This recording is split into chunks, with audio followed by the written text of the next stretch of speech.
Yo, yo, yo, what's up, everybody? It's your boy Isaac, And this is your boy Bryce. and we are brothers on tennis. And folks, we have finished up a glorious 2 week stint in French at the French Open, Roland Garros. And Bryce, man, what a tournament it was, bruh. How was that Roland Garros experience for you? I'm telling you what, and y'all will continue to say that I'm a broken record on this, but I had such a good time for 8 days in Paris, and finally going to the French Open and their upgraded facilities. I mean, of course, I was never there for the other ones, but a very modern facility. Um, Wonderful time. Anybody that gets a chance or has any interest in going to the French Open, Roland Garros, uh, please go. You will not be disappointed. I had a really good time, and I really look forward to going back in the future. And Yes. then you top it off with that experience being good and all the great tennis that came out of it. I mean, and I know we're going to jump into all that, but honestly, Isaac, this may have been one of the best French Opens for me personally in a long time. I would agree with you. I think there were a lot of good storylines, really, really great matches. Because, like we said, the first rounders weren't all that popping like we typically see. But as it got into the second week, the matches were really, really good. You hit the nail on the head with that. Because I was, when I was actually at the tournament, I would look at the order of play and I would be like, and I'm a tennis fan. I follow tennis, right? I follow some of the people you don't necessarily hear about all the time. And I was Right. looking at the order of play, and there would be maybe 2 or 3 matches that I had any real interest in Hmm. seeing. But I kind of knew if things kept progressing the way they were in the tournament, that the second week was going to be fire. Right. And that it was. Uh-huh. Absolutely, man. Absolutely. So, brother, how do you want to jump into this? Because yeah, we've got a lot of draws to dip into and talk through. I'll leave that alone. So let's build our way up, and so we'll start at the bottom. Oh, I shouldn't say the bottom, but the one that one of the 5 that we typically review is Yes. mixed double, Yes. and it was Kulhoff and Shabamama against. Shibahara. I, Shaba Mama. I tell you, I still would know this woman if I fell into her in the street. Um, Maybe I'd run into her Roland Garros trophy, Right. but yes. So they beat Vliegen and Elkery. Yeah, Maybe. that works. Yeah, that's I, good. okay. I don't know none of them either. But apparently they were where it's at when it comes to mixed doubles. Right, right. Yeah, no, they fought hard to get there, and we support our boy Kuhoff, and like I said, Yeah. Shibahara is I have to say I know who she is when I see her now. Finally, it took me a minute, but I actually am like, oh yeah, that I know who that is, and they worked it out, bro. They got up in that mixed doubles, and they were like, you know what, we're not here to play. We here to get this title, and they handed out that nice little hoe biscuit in the second set and was like, see you later. Right. And this Elkery Vliegen team, they took out the team that I expected to be in the finals, which Right. was Melikar and Kevin Kravitz. Yeah, exactly. Yep. Yep. Um, so shout out to our guy Kulhoff. Like you said, yeah, we interviewed him in New York a couple of years ago, and Shabahara. They took home the mixed doubles title. Yes, they did. Good on you. Good job, you guys. That was it was excellent. That was an Yeah. excellent final. So moving on, Mr. Isaac, talk to us about this women's doubles final, but you gotta start in the semifinals, You right? have to, of course, because we got our folk up in there, and they fighting with one another, in a good way, y'all. In a good way. It's black on black crime, which is all right. We allow that when it comes to the semifinals of a Grand Slam. But yeah, you had Coco Gauff and Jessie Pegula against Madison Keys and Taylor Townsend. And first and foremost, again, congratulations to all four of those ladies for making the semis of a Grand Slam. That is tremendous. Correct. And it was a great match. I mean, it went 6-4, 7-6, which is nothing to laugh at. And they tried to, Taylor and Madison tried to push it to that tie break, but unfortunately Coco and Jessie just had a little bit too much game, and they were like, nah, we already doing things in the singles draw. We ain't trying to be out here long. Right, exactly. And adding to the shout outs, man, shout out to Taylor Townsend because, I saw a post that she put up and she said, the year she went out, she made it to the semifinals in doubles at the French. And the year she came back, she made it to the semifinals in doubles at the French. So what BBD say? Ain't nothing changed, ain't nothing changed. Hey, hey, she kept it in there, and so that's right. amazing because, like I said, y'all saw how blown away I was when I saw her actually in Paris at Roland Garros. She looked so good. She looked like she was totally back. Matter of fact, like I said, she looked better now to me than she did before she went out. Mm-hmm. But that's a win having four Americans there in the and look, four American women, people of color. Right. Exactly. All four of them. Let's not get it All, twisted. all four of them, whether Mm-hmm. they claim it or not, all four of them. So that's really you continue to look at the legacy of Venus and Serena. That's right. Absolutely, man. It was a wonderful thing to see. And so glad that we had an American team in the final. Unfortunately, they had to go against a French duo, which after the first set of that final, Bryce, I was thinking, hey, Americans are going to raise up a doubles championship. But apparently the French had other ideas. No. And I tell you what, I mean, I knew that Garcia and Mitlanovic were going to be a problem for Coco and Pegula because while Coco and Pegula are both good doubles players, Garcia and Mitlanovic are great doubles players. Right. And they got the hardware to prove it. Correct. And I just thought, in the finals of the French, in front of the home crowd, they were going to be a problem. Now, I wasn't like you, Isaac. I didn't actually get a chance to see the match because I didn't wake up like that. Yeah. But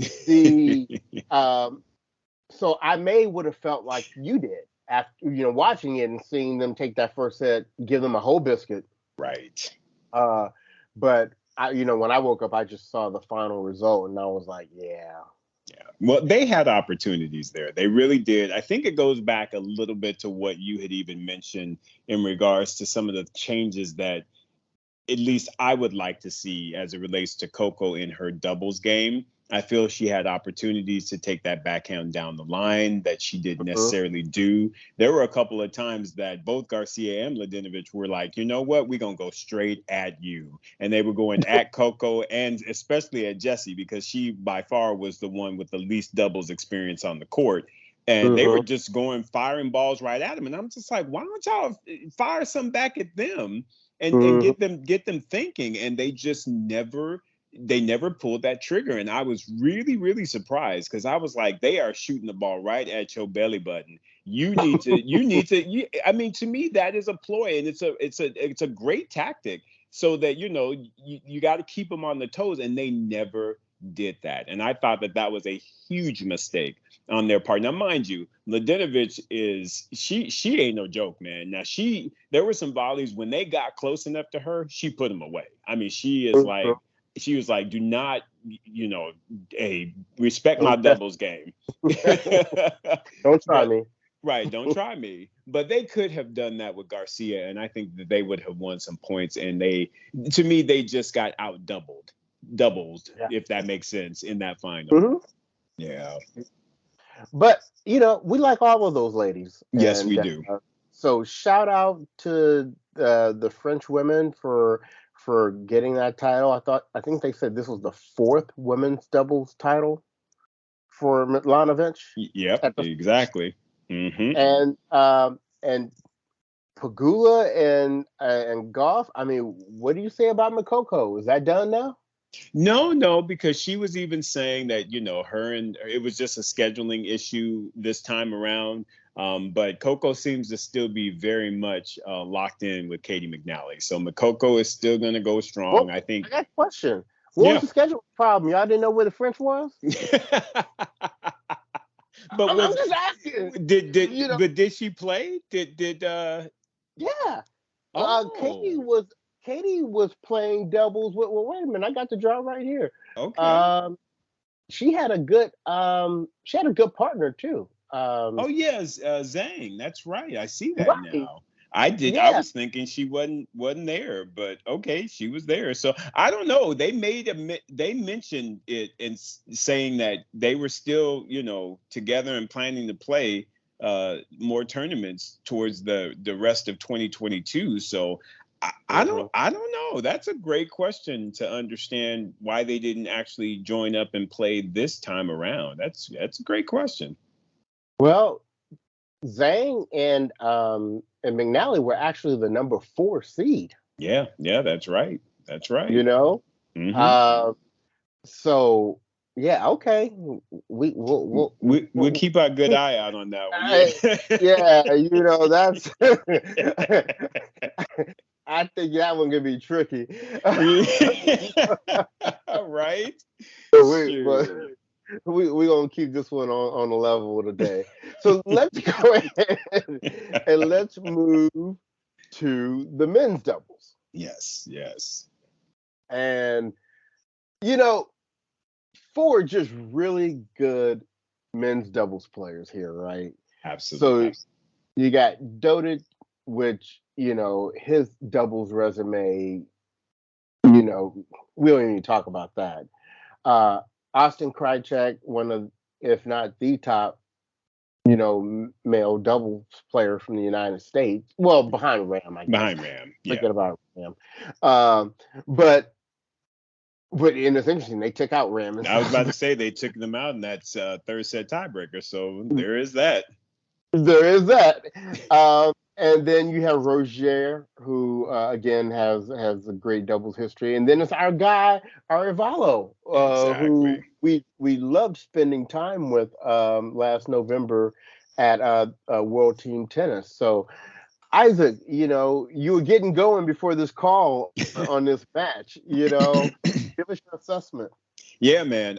It was a really, really great match, and I was torn, to be very honest with you, because again, and we had also interviewed Austin Krajicek at that same the World Team Tennis event. So for me, I was like, man, I don't exactly know who I want to win on this one, but honestly, it was great tennis, and what I saw was Dodig and Krajicek actually, in my opinion, played better than Arevalo and Roger, but when it came down to the critical points, i.e., break points, yep, Arevalo and Roger were like, I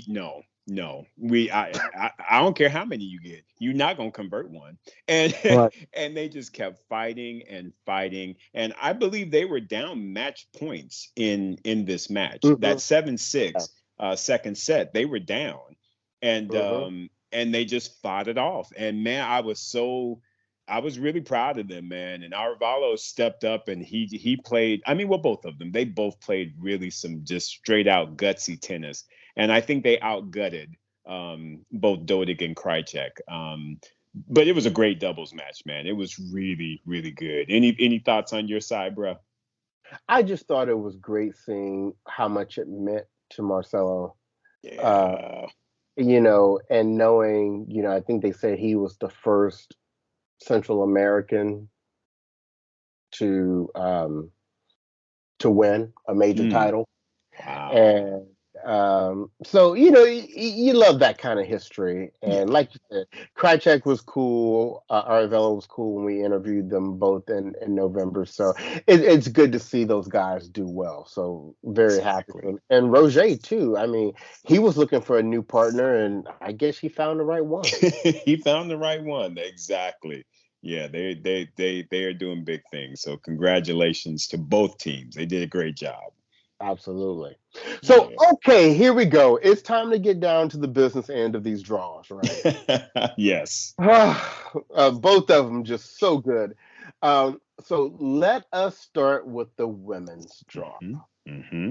Um, and I'll say my little piece. Yeah. You know, we said from the beginning, Isaac, that Yes.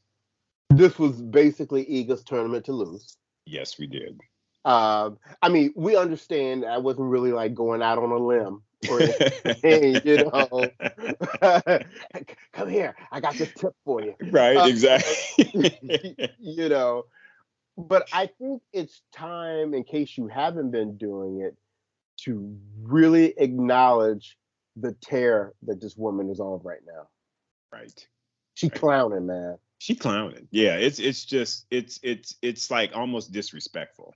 It's like I'm serious. The way she is beating up on folks, it is literally like she is giving them zero respect when she gets on the court. And she's just like, I don't care who you are, don't care what your name is, don't care about your star power. You better be trying to get at least 3 games off of me. Otherwise, Right.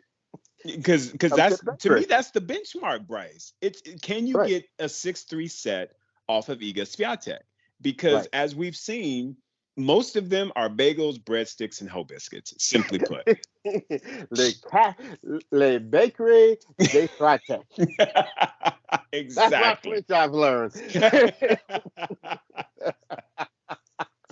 You better speak it. That's all I'm saying. So yeah, bro, I'll hand it to you, man. I mean, Swiatek is she's the real, y'all. She's the real. She is the real, and I. It just makes me really wonder what matchups with her and Barty would have looked like. So mad we don't get to see that. Yeah, But anyway, let me stop getting off. We've been doing this all day today, Isaac. Getting off track on stuff. But let's talk about this women's draw. And one of the really cool Yes. things that I cannot wait to do is remember I told you guys that Katrina Adams had introduced me to Kathy Rinaldi there at Roland Garros, and Kathy said she's coming on the show, so we're, Yes. we're going to try Yes. to get that together. But it's like appropriate, really appropriate now because the American women showed up and showed out at the French Open. I mean, we've already talked about we had one semifinals in doubles that were 4 Americans, 2 of them making it to the finals. But when you get down to the singles, we had 3 Yep. of the final 8 were Yep. American. That's right. That's right. And with Pagula, she went out to Swiatek, but there ain't no shame in Ain't no that. shame. Ain't no shame in that. Right. We had the black on black crime with Coco and Sloan. So one of them had to go out. But at Mhm. least the one that stayed in, Coco, made it all the way to the finals. And one thing that I don't think they talked about enough in the broadcasting was the fact that Coco Gauff, as a teenager, made the finals of both the singles and the doubles. Right. Right. Crazy. I mean, what an amazing. I mean, I'm sure if you had gone to Coco 6 weeks ago and said, "Look, would you take it if you made the finals of both the singles and the doubles, but you lost in the finals of both?" Uh, She'd be like, "Chalk it up." she would like chalk it up. Chalk it up. Exactly, Bryce. I mean, for an 18-year-old to again do that at a Grand Slam level, that speaks volumes. She should be nothing but proud of all that she accomplished during that complete fortnight. Amazing. Absolutely. And once again, like I said about Pagula, her going out to Swiatek in the finals of the French, there's no shame in that. As a matter of fact, she did get a three. She did get 6-3 in She that did. second set. She did. So So respectable, yeah, respectable. yeah, respectable. So really the story for me of the women's draw this year's French Open was, and Madison Keys had a good tournament. And, Yep. look, the American women are strong right now, and I'm very excited about that. And there were people we didn't even really talk about good this time around, like Danielle Collins, and Mhm. you know, um, still don't Anna know where. Samova made a good Yeah, run. Anderson Silva. Still don't know where Jim Brady's at, but Right. but we've got a lot of really good American women. So and Coco Gauff now ranked number 13 in the world. She's positioned to really crack that top 10 this year. She has a solid back end of this year. Right. But like I said, the main story of the WTA right now is Iga. Hmm. And I just like now granted with Wimbledon, I don't, really know with her in the grass, I can't say she's going to go and run all seven there, but the fact that she just went undefeated in the clay court, Hmm. and for her to be mentioning that Rafa's her idol, I mean, that Yep. was very Rafa like. It was dominant. I mean, it was dominant how she went through that draw. A little slight hiccup, against the Zhang, the teenager that we Hmm. talked about. But literally, if you check out that first set of that particular match, she Hmm. played pretty much flawless tennis. Yep, she did. Yeah, She did. yeah, yeah. Amazing. She is amazing. And in truth, Bryce, the whole, like I said, grass, Wimbledon, they ain't gonna be no points anyway. So for her, it's like, I wouldn't even be stressing it. I'd be like, look, I'm looking at hardcore season. I'm looking at the summer hardcore season in the USAC. Yeah, you heard that's what Osaka said. She was like, "Shoot, without any points, it's like an exhibition. It's hard for me to get my motivation for an exhibition." I Hey, know that's right. but she's just saying what a lot of them probably feel. Oh, for sure. I mean, seriously, if I'm a top player and I know I'm not getting any points, why would I go and play Wimbledon? Because I got enough money, and there's always going to be a series. Now you talk about the asterisk that they were trying to put on the U.S. Open during COVID. That there is going to be 9,000 asterisks against that particular Wimbledon because a lot of people are not going to show up for it. First of all, they already done kicked out the Russians, so not that they would be Right. contending, but still you know that's what we always argue about when we talk about Margaret Court back in the day. You didn't play against everybody in the entire field of good players, and that makes a difference. So for me, the Grand Slams, it doesn't count. And here's the funny thing, because you know how much I love Martina Navratilova, and you know, I just think tennis is a different sport now. It's a different business Right. now than it was or when she played, at least in terms of scale. And so she says, and I believe this to be true, in her time, she said, points that, I mean, it was about the competition and winning Wimbledon. And she said, when she won Wimbledon one year, they were telling her in the press conference that she was now number one. She didn't even know Wow. that she was number one because that wasn't what drove them. Right. It was winning the titles. And this whole millennial generation and all that, they, they don't care about that. They care about the paper, Where's and the they care paper? about, yeah, and they care about the social media exposure and all these other kinds of things. So, Right. yeah, it may not carry the same weight. So you take away points, you take away, their ability to rank high. A lot of their endorsements are tied to, ranking performance and all That's right. that.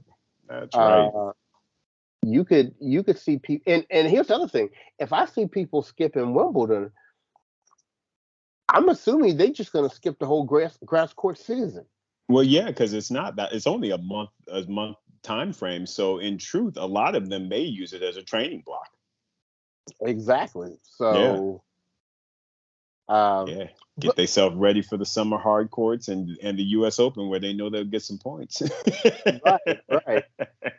So, but anyway, I mean, we Yes. we don't know how Eagle's gonna do there, but up through basically, isn't is the only L she took this year the one at Australia, or she has two L's, right? Yeah, I know she lost to Ostapenko because they were saying that was one loss, and I can't remember who else she lost to, but apparently it was big hitters.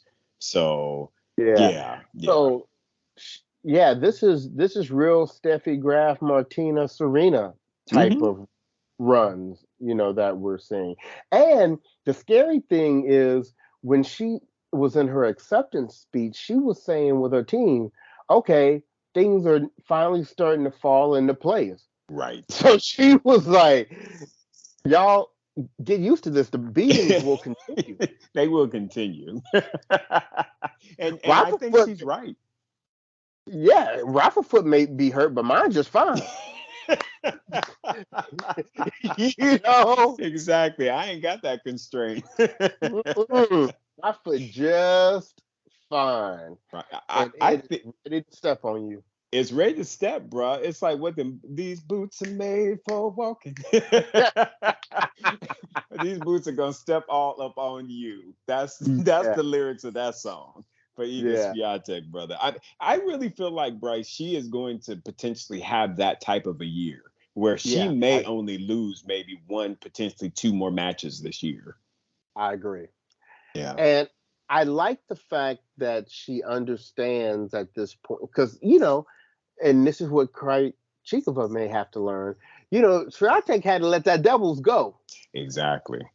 She Yep. had to let that doubles go, even though she is moving rather expeditiously through her opponents. Right. Uh, when you're having that kind of a run in singles, I mean, and I don't mean to be disrespectful to the doubles community, Mm-mm. but you ain't got to necessarily be at peak performance to do well in doubles. Right. And Uh, it's a for, different mindset. yeah, for a variety of reasons. But Right. in singles, playing against the best players in the world, Yep. if you playing at that level at that moment, you better take advantage of that window. Ride it till the wheels fall off. Yeah, exactly. Telling you. So now, Coco, even though she lost, what a great result. Obviously, we expect for this to be the first of many Yes. major finals she'll be in. I mean, what did you see differently in her game here at the French? Because she hadn't had like the greatest start of the year so Hmm. far, but what was different here? So, okay, I don't want to downplay the accomplishment. I don't. But honestly and truthfully, Coco beat the people that she should have beat.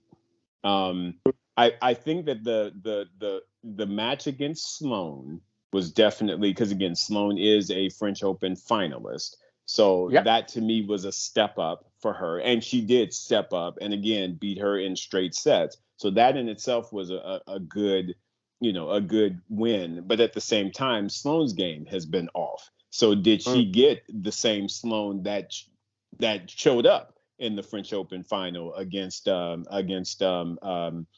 that particular year? We don't know. She beat Trevisan as she was supposed to, and in truth, I mean, call it what it is, and we love Coco and we support Coco, but Coco got outclassed in that final.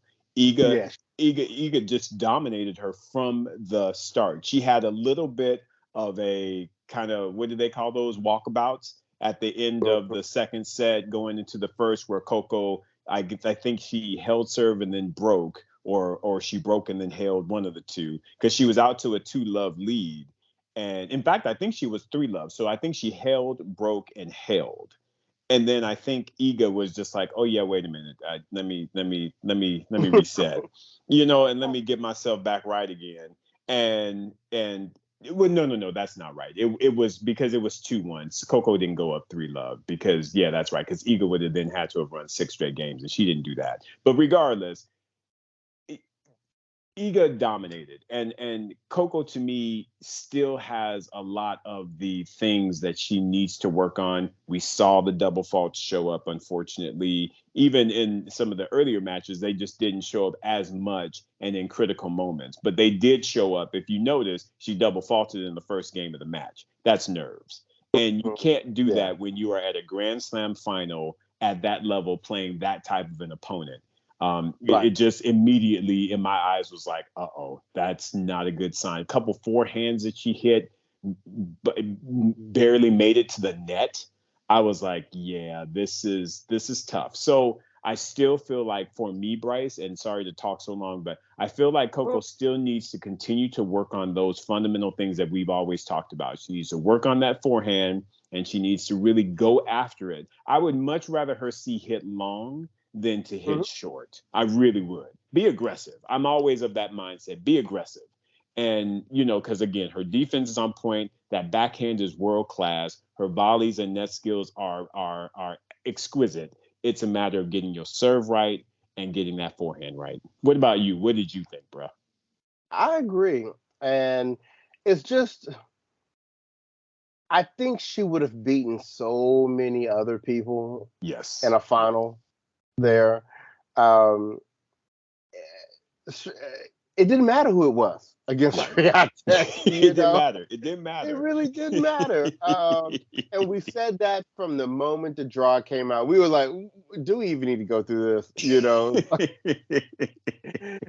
I mean, and shout out to our friend David, who was predicting that he thought the nerves were going to get to Swiatek, and maybe there were some nerves there for a minute against Zhang, but I ain't seen no, exactly, and I will own up to this as well, Bryce, because remember in the mid fortnight I actually did change my prediction, and I went from Iga to Coco, thinking that Coco was going to think, because I thought that Iga would actually start feeling the nerves and Coco would go out there and be able to play free, whereas it was completely the flip. Coco was out there thinking about her family and her little brother and disappointing them, which I get that 100%. So I'm not faulting her at all. But it was definitely her that felt the nerves. And Iga got up in there and she was like, look, sis, baby girl, I appreciate that you just graduated high school, but I didn't hit that 21. I'm an adult. I can drink. Right. Coco was like, I'm in Europe, I can drink too. That's true. But Iga showed bottles. We was popping bottles for my graduation over here. You know how we do. But what she showed her, Bryce, is those 3 years make a difference. At 18 years old versus 21 years old, I see Coco being able to be where Iga is at 21, but she's got to shore up again that forehand, and she's got to shore up that serve and the mental, if you will, because Iga did not. There was no crack in her game. She was like, I am here, and I am not trying to let anyone stop me from getting my second French Open Roland Garros title. And that's a key point, Isaac, is that she had been there before and had done it. Yes. So there wasn't nothing new here. And I'm gonna also throw a little something extra out there. Mm-hmm. She continues to draw so many comparisons to her and Nadal. I think during that match, knowing that Nadal had made the finals, the next day, she wouldn't about to bring that bad juju in there. She wasn't about to bring that bad juju in there. She was like, I'm gonna get the party started, and we're gonna have my wrap it up tomorrow. So with that, let's transition over to the men's draw. And we got to back it up, right? We can't start at the finals. We gotta we gotta back this up to the quarterfinals. Back it up. Yeah, because let me tell you what, there were some major matches in these quarterfinals. And you know what? We don't start at the bottom, Isaac, and I just want to throw this out for you. So at the bottom, Cilic beat Medvedev like he stole something. Which is shocking on clay. But at the same time, neither of them, you wouldn't consider this to be either of their favorite surface. So Right? I get it, but at the same time, I would not have ever expected Cilic to be able to take out Rublev. Medvedev. I'm sorry. Yeah, to take out Medvedev. Excuse me. Sorry about that. Yeah, because he took out both Russians. Sorry. Yeah. Yeah, I mean that was because Medvedev, he looked like he was playing well on the clay in the previous matches. Right. Yeah, until But he got to Cilic. And then Cilic was like, here's a couple of hoe biscuits for you. right. So keeping this moving, so Rublev made center tap out. Yes. And anything you want to say on that one? No, I mean, I think, we were saying Sinner would have won that match had he not kind of hurt himself. So, yeah, Mm-hmm. there you go. Okay. So, Rune taking out Tsitsipas. Yeah, that was a pretty big win as well for him, which, I mean, I think Rune is a really good young talent, and he's got a lot of skill. So expect to see him in the conversation going forward. That's for sure. All right. I don't think there was any surprise here of Ruud over Herkic. Nah, that was pretty straightforward. Same with Alcaraz over Khachanov. Same with Zverev over Zappa. Zapata Maradas. No, let's talk about this Nadal FAA match. Right. Yeah, man. Like I said, FAA, there was, of course, they were trying to get that whole drama started with the Uncle Tony, and they were putting that to bed quickly. Like, we are not even going to entertain this discussion. Uncle Tony knows we family and family come first. Felix know what's up. So may they battle, but I'm aligned with my nephew, and that's what I would expect that 100%. So they was trying to cause some drama, but the media, yeah, they were not even letting that happen. Right. But it was a great match. Wasn't it though? Talk on it, bro. I mean, talk about proud of Felix. He showed up.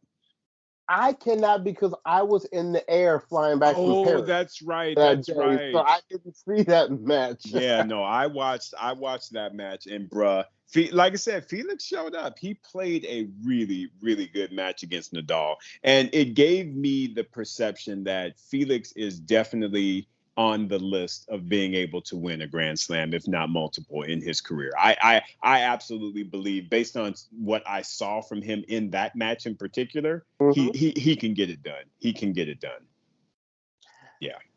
That is good to hear. And then, of course, Djokovic over Schwartzman. Right. So that was all the fourth round, the madness that was going on in the fourth round. So let's keep this party going. Quarterfinals. Cilic over Rublev. 5 sets, 7-6 in the fifth. Battle. Again, same thing as the Medvedev Cilic. Neither of their best surface, but again, I wouldn't have expected for Cilic to beat Rublev, but he was like, I'm on one right now, so I beat your boy, and you ain't been number one, so I'm gonna get up on you too, and there you go. Oh my goodness! And then I was just really surprised that I was expecting for Rublev to establish some order here, and take Cilic out, but I had seen somebody on Twitter said, this is the Cilic from that U.S. Open. Just smacking people and then sending them on their way. It really was. It was a dominant performance by Chilich. I mean, really, that was a good resurgence from him. And who must be hating, again, not to get completely off course, but who must Mhm. be hating the fact that points won't be a part of Wimbledon is Marin Cilic, because he's in good form and he's going into grass court, which in my opinion is his best surface. Yeah. It's disappointing that he won't be able to really get anything based on that. Right. Yeah, that's very, very true. Yeah. Um, so next quarter, the Battle of the Scandinavians, and they look, when you think of Scandinavia, you typically think of like cold and all that kind of stuff. It Hmm. was spicy It was between spicy. Ruud and Runa, wasn't it? Scandalous, scandalous. It was scandalous Scandinavians with the heat. Shocking, bro. But you could see that with Rune. He is an up and coming teenager. He's a little spicy. You can see that he's honestly, and not, I hope he doesn't turn out like this, but I see him, his ego, in my opinion, is very much Djokovic like, when Djokovic was trying to get Uh-huh. on the scene and get in that mix with Nadal and with Federer. I think he has that ego, and I think he will follow it up to really have the game that will be put him in that discussion, if you will. But again, Mhm. young man, you don't have it. You don't have it now. So to Mm-mm. be kind of questioning and doing all those little antics, Casper Ruud was having none of it. And you just don't even understand. CC Pass is the one out of the next gen that if you're gonna get up on somebody, you're gonna get up on him. Right. So don't feel good. Don't feel good about that. Don't feel Uh, exactly. so now the next match is the one where my draw went off Yeah. because I really thought Alcaraz was the one person that could beat Nadal here, and I thought, Hmm. and then potentially in the semifinals. So I definitely saw him getting through this match with Zverev, but I got to give it to Zverev. Zverev played a really good match that day.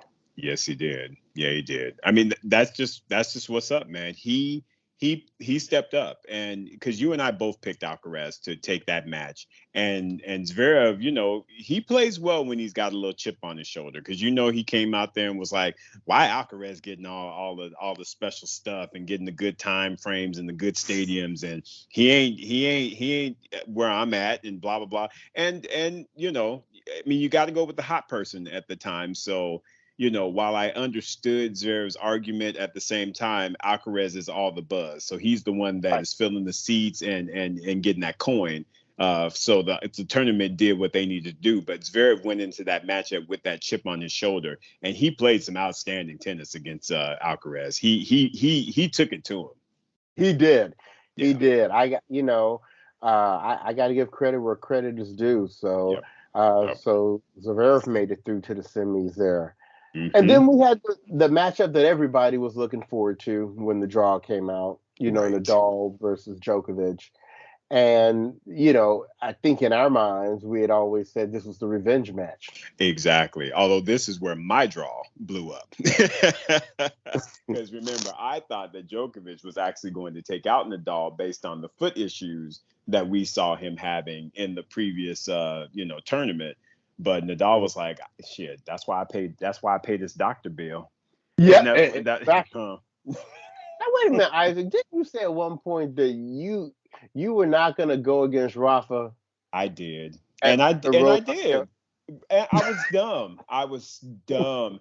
But see, but now it wasn't because of no data. Again, it was because the foot. I'm gonna say the foots had me a Right. little twisted, because I saw how he was limping against the Shapovalov in the tournament before, and I'm just like, Right. ooh, if you ain't 100% against Djokovic, that's gonna be tough. But what I did not, or what I underestimated, Bryce, was the fact that, again, at a Grand Slam, you get days off. So Yeah. that to me made a huge difference for Rafael Nadal in this particular instance. And he was able to recover, recoup, do the necessary things to get his foot to feeling well enough. And he got about there, and he was like, listen, Djokovic, Listen, hungry. Novaks, you look hungry, sir. Let me get you these whole biscuits, sir. What? I know that's right. I know that's right. We love to see it.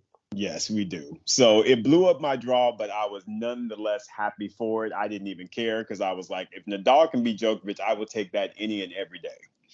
Absolutely, absolutely. Like we said, and that's the result we wanted. Yes. We wanted Nadal to come through. So let's take it to the semifinals. And Casper Ruud was like, Chilich, enough of your nonsense. Enough. Exactly. You might have it for them Russians, but you ain't got nothing for this Scandinavian right here, brother. I'm gonna send you back to talk to little Runa. Exactly. Oh man. So yeah. So and I was very happy for Casper Ruud. I mean, who doesn't like Casper Ruud other than Nick Kyrgios and Exactly. obviously Runa. And Runa. But he's such a nice guy. Yeah. Didn't it feel like this whole tournament was like a Rafael Nadal Academy tournament? Completely. I mean, you had Ruud and you had Swiatek and you had Rafa and Alcaraz, and, just everybody coming through. So anyway, Ruud gets to the finals. Yes. And then you've got Rafa and Zverev. And man, just tell you this. Although, I was fairly confident that Rafa would eventually come through, it was way too close for my liking. Oh God, yes. Yeah. Let us be very clear, Bryce. Sasha Zverev brought some tennis on that day. He did. He brought some tennis, y'all. And he had me extremely nervous for Rafa because he was playing big boy tennis. And the fact that they went to a tiebreaker, was going to another tiebreaker in that second set. Yep. Listen, bro. And it had been over 2 hours and they hadn't even completed the second set. The boy brought game that day, bro. He brought his A game. He did. But you know who else was there that day? Huh. Karma. Because remember oh, Bryce. Remember, it wasn't too long ago when Zverev was taking his racket swinging at that umpire's foot on the chair. That's very true. And the umpire moving his foot trying not to get hit. Yeah, man. Yeah. I tell you. That karma is a biatch. That karma ain't no joke. Ain't no joke, man. Ain't no joke. Yikes. Can you imagine what that umpire was feeling like at that moment as he was sitting there watching that in the match? I'm not even gonna speculate.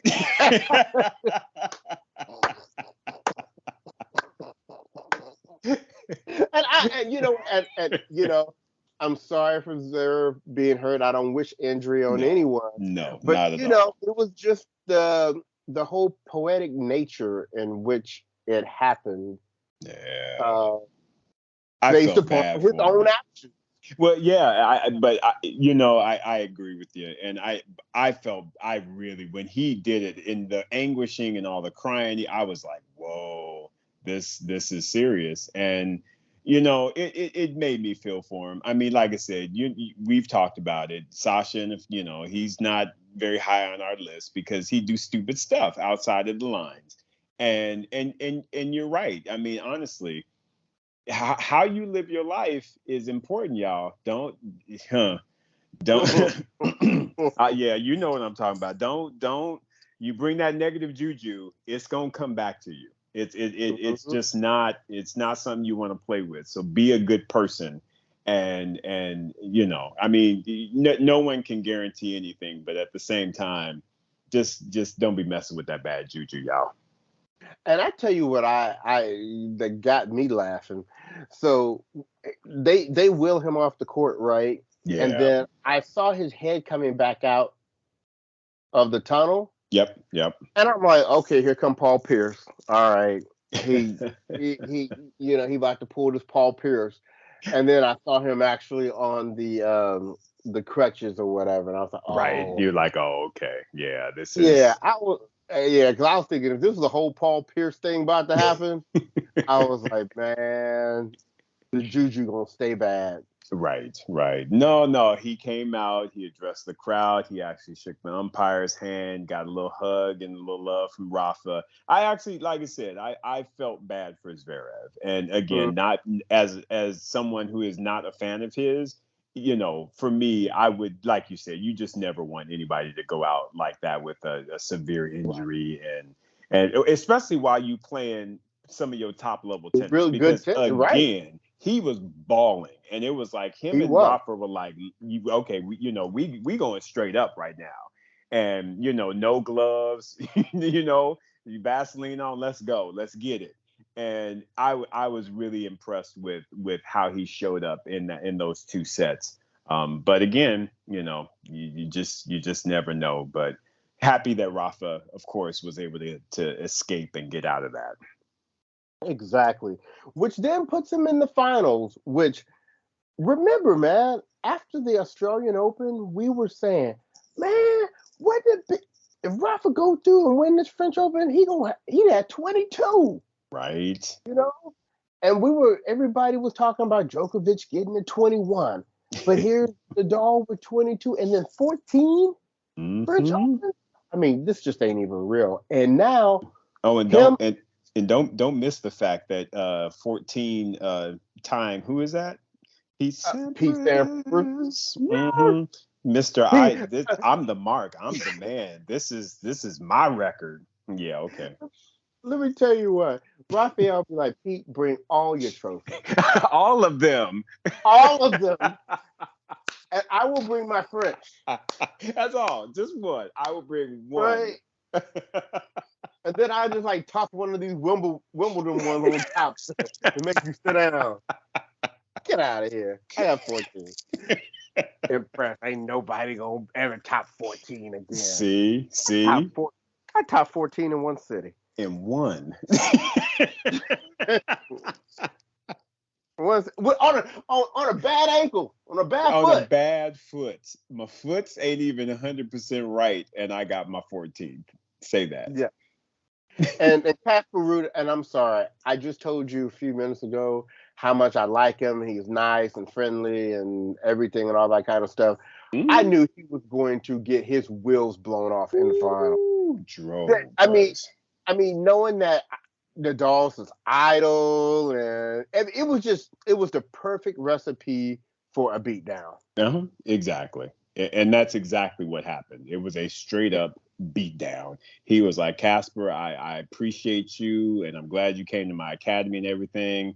But them practice sets we played, don't get it twisted. That's why they call No, it practice. exactly. And then Casper talking about I've never beaten him in a set in practice. I was like, oh, this is not going to be a long match at all. And it wasn't. It was not. It was not. And you know what?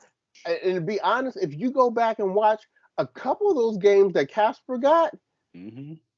Rafa was a little loose. Yeah, exactly. On some point. Yeah, this could have been a straight up, Steffi Graf feeding every set. I Yeah. think Rafa was just being very nice because he knew he had the upper hand here. And again, it's a bad matchup because you've got two players that have really, really strong spinny forehands. But to me, and this is kind of what I had said, if they play each other, it's a bad matchup because Casper cannot flatten out his backhand. His Right. backhand is very loopy, and Nadal can crush his backhand. And to me, Nadal was crushing it to the forehand, and that would just he'd get a weak reply off of Casper's forehand, and he'd hit it for a winner. And it was just like all day, all day, all day, All day. all day. He was like, "You want to make this 4 out of 7?" I mean, it don't matter. It don't matter because I'm gonna keep Don't doing matter. this because it plays to my pattern. Yeah, man, bad. Yeah. So, man, I think Rafa and Roger are gonna only play doubles at the Laver Cup. Exactly. Well, They're both they gonna be don't out there need, hobbling. right. Well, they don't need to play singles because they'll have Medvedev, they'll have Tsitsipas, Yep. they'll have Casper Ruud. Mm-hmm. They'll so there you go. There's three singles players. Won't be no need whatsoever for them to be out there trying to play. No, why? Rublev, Rublev, you know. Yeah. Team Europe gonna dominate again this year. Anyway, I'm sorry, I didn't mean to jump to Labor Cup. But anyway, so let's take a few minutes, since this is our last piece here. Yes. What is the significance of Rafael Nadal and what he did? 14 French Opens, Yeah. 22 majors. Novak still not vaccinated, so don't know whether he'll be playing the U.S. Open or not. Correct. You know, what does this all mean? Honestly, bro, if we're talking actual and factual, it may mean that Rafael ends up being the Grand Slam singles title leader after all is said and done. It really could mean that, simply because with Medvedev on hard court, so he's always going to be a challenge to Novak. And then Right. you've got this kid named Alcaraz who is jumping on the scene trying to be the next Rafa, and he's going to be giving Djokovic problems. I don't know that it's that clear cut that Djokovic is going to get another 2 to 3 slams and be able to tie and surpass a Nadal. And mind you, Nadal's not done either. So don't think he can't get Kinsey. That would be 15 French Opens next year. Don't count the man out. He may not play anything and just get himself right for that final French Open, if you will. So, but Isaac, yeah, go ahead, bro. Let me ask you this though. Yeah. For the first time in his career, he has the chance to go for the Grand Slam. He does. He does. Does he do it though? And I don't know with the foot if he really will step out there and try. I don't know, Bryce. And like I said, the whole points thing at Wimbledon, I don't know, bro. He said in his interview, if his body holds up, he'll play Wimbledon. Oh, okay. Now, see, I missed that.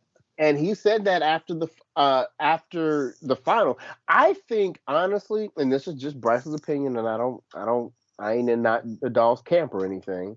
Mm-hmm. I think if Nadal would not have won the French, he would definitely 100% skip Wimbledon, because I also think he doesn't want to support it because he was so upset that they had banned the Russians. That they banned the Russians, exactly. And the Belarusians.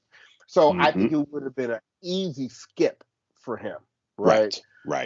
But like I said, in all of his years of playing, he's never won the first two, which is funny because he's won the second one so many times. Right. And the 1 year that he won the first, he didn't win the second. The second, exactly. But you don't pass up an opportunity. Well, unless you're Ash Barty, you don't pass up an opportunity to go for the Grand Slam. And wouldn't it be so funny if all this hype was built up for Djokovic to do it last year and he doesn't, and Rafa somehow pulls it off this year? That would be insane, bro. That really would be insane. Yeah. I absolutely agree with you. If he goes to Wimbledon and he wins Wimbledon, I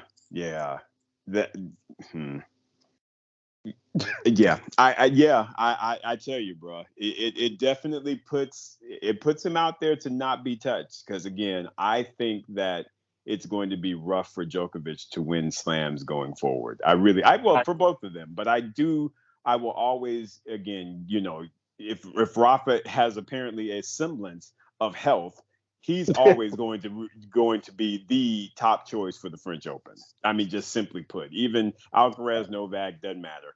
It will be Rafa's even next year. I don't care how the man looks. Right. Exactly. Yeah. Yeah. So, man, it will be interesting for us to have this discussion post Wimbledon going into the summer hard court, because if, like I said, if he happens to again play and win Wimbledon, oh yeah, things are gonna be spicy for the summer months. They're gonna be spicy. They sure are. And but anyway, so we're here kind of at the end. Isaac, any final wrap up words for I in the beginning I stated what this year's Roland Garros was for me. What was it for you? It was a lot of great things, bro. I mean, the fact that again I got to see the French Open through your POV was also really, really a great thing for myself. And it makes me now want to go over there and actually check out that Grand Slam. So once again, thank you for that. And just overall, man, it was just a great tournament. It was great tennis, and I'm just I'm excited for what's to come on both the ladies' side, because I think Iga is turning into, or is now, if you will, that Steffi Graf, Serena Williams. She's in that mode, and it'll be interesting to see how long she can ride that particular wave. And on the men's side, it's just storyline after storyline, bro. It's just you've got the up and comers, you've got the big big two now, if you will, since Fed is kind of not in the discussion at this point. But how long can they last? It's always been that question. How much longer do we get? So for me, man, I'm excited about what's to come, and this was a tremendous French Open. How about you, my man? Yeah, I echo all of that, and just it will be very interesting to see where Rafael Nadal is come French next year. Right. Because this was the first time he's been kind of open about, I don't know, we're gonna have to shut this down sometime. Right, exactly. I mean, this ain't gonna go on forever. So yeah, I like to say we definitely, I mean, unless something really goes wrong with the foot, we definitely see him at Roland Garros next year, but that could be it. Yeah, that could be it. Absolutely. But go on, get it. Get that 15, get that 15, pimp. Don't short me. Don't you short me. Exactly. Oh my gosh. Well, we're going to go ahead and jump off and get to our Instagram Live because there's some other things we want to talk about. But we will be back next week for our regular weekly show. And but we're going to sign off for now. So on behalf of the podcast, this has been your boy Bryce. And this is your boy Isaac. And we are Brothers on Tennis. Everyone, be safe.